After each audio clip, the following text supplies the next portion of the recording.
Suppose we are having a sheet like this wherein we are having some fruits names, then we have corresponding areas and prices and quantity of each of them, and we want to calculate the grand total as well as subtotal um, area wise. So how will you do that in Tableau?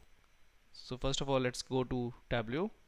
Here we are having dimensions and measures.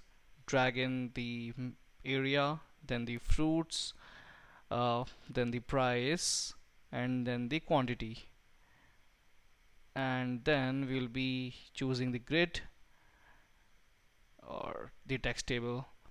Now what we can see is we are having area which is having fruits, and we want to have the total of the area. So just go to analytics over here, click on this totals, drag it towards right, and you will see this add totals wherein there is this subtotals.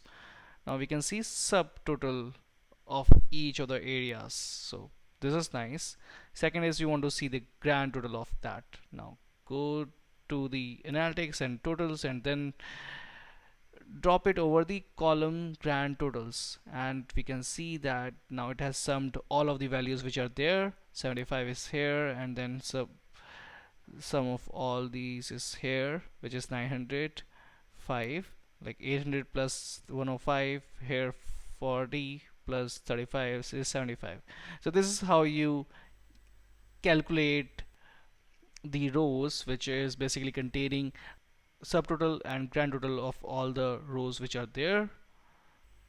And in case you want to remove any of the subtotal, all you have to do is go to that metric and click on the subtotal. So this is how you will be able to filter out the rows of subtotal.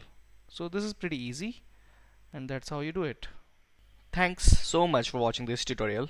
If you liked it, please subscribe to our YouTube channel, and if you didn't, then leave a comment so that we can improve it further. Do watch these suggested tutorials to learn even more, and do let us know what you want to learn on Being Skilled.